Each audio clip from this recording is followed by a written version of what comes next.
ঢাকা বিশ্ববিদ্যালয়ের মহসিন হলে গত ১৬ বছর যাবৎ আজান দিতে দেয়নি ছাত্রলীগ, এমন বক্তব্য দিয়ে সম্প্রতি ব্যাপক বিতর্কের সৃষ্টি করেছেন দেশের আলোচিত ইসলামী বক্তা মুফতি আমির হামজা। শুধু তাই নয়, জাহাঙ্গীরনগর বিশ্ববিদ্যালয়ের ছাত্ররা সকালে মদ দিয়ে কুলি করে বলেও মন্তব্য করেছেন আমির হামজা। জানিয়ে সোশ্যাল মিডিয়ায় বইছে সমালোচনার ঝড়।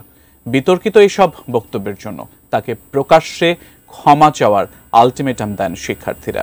বিষয়টি নিয়ে এবার মুখ খুলেছেন আমির হামজা। কি বললেন তিনি, জানাচ্ছেন এসআই রাজ। আমি জাহাঙ্গীরনগরে প্রথমে ছিলাম, চান্স পেয়েছিলাম প্রথমে ওখানে।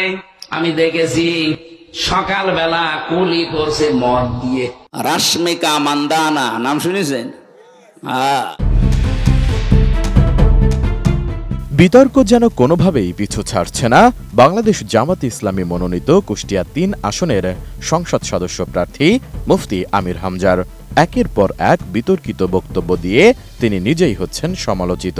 সম্প্রতি এক ওয়াজ মাহফিলে তাকে বলতে শোনা যায়, জাহাঙ্গীরনগর বিশ্ববিদ্যালয়ের ছাত্ররা সকালে মদ দিয়ে কুলি করে। এটা দেখার পর তিনি নাকি সেখানে আর ভর্তি হননি। আমি প্রথমে জাহাঙ্গীরনগরে চান্স পেয়েছিলাম সাংবাদিকতায়।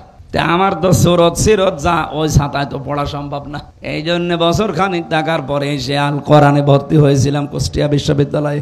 আমি দেখেছিলাম ওখানে মানুষ ছাত্র মাস্টার্সে পড়ে সকালবেলা মদ দিয়ে কুলি করে এরপরে বের হচ্ছে, এটা ছাত্র। তার এই বক্তব্যের ভিডিওটি সোশ্যাল মিডিয়ায় ছড়িয়ে পড়ার পর বিভিন্ন মহলে শুরু হয় আলোচনা সমালোচনা। ব্যঙ্গ বিদ্রুপের সাথে করা হচ্ছে ট্রল। জাহাঙ্গীরনগরে প্রথমে ছিলাম, চান্স পেয়েছিলাম প্রথমে ওখানে।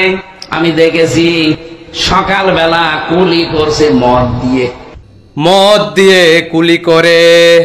আপনারা নিজ চোখেই সেই ঘটনা দেখুন।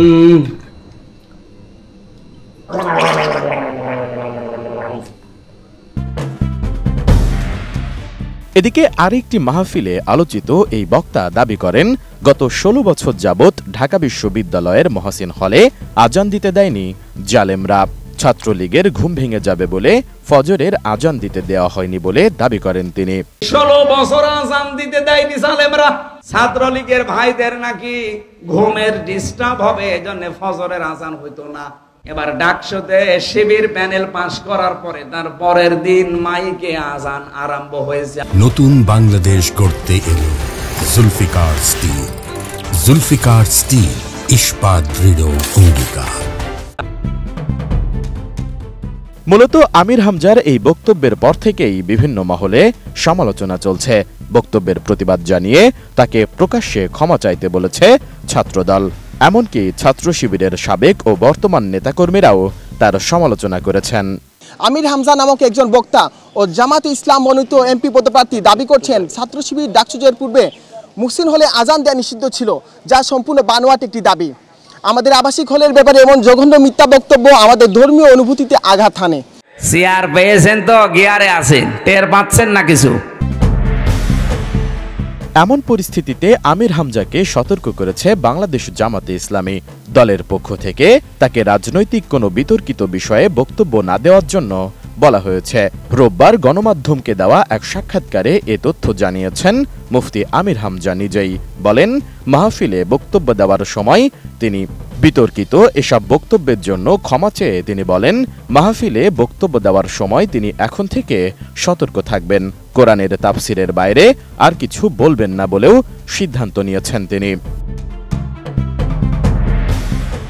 এর আগে ভারতের আলোচিত দক্ষিণী অভিনেত্রী রাশমিকা মান্দানাকে নিয়ে তার বক্তব্য ঘিরে তুমুল সমালোচনা হয়।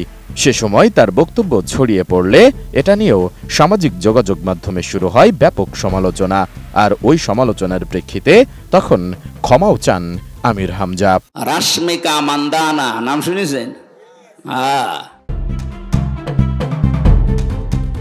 আওয়ামী লীগ সরকারের আমলে ২.৫ বছর কারাগারে নির্যাতনের শিকার হন আমির হামজা। তিনি ইসলামী বিশ্ববিদ্যালয়ের আল কোরআন ও ইসলামিক স্টাডিজ বিভাগের ছাত্র ছিলেন। আসন্ন জাতীয় সংসদ নির্বাচনে কুষ্টিয়া ৩ আসনে বাংলাদেশ জামাতে ইসলামীর সংসদ সদস্য প্রার্থীও তিনি। এসআই রাজ, এটিএন নিউজ।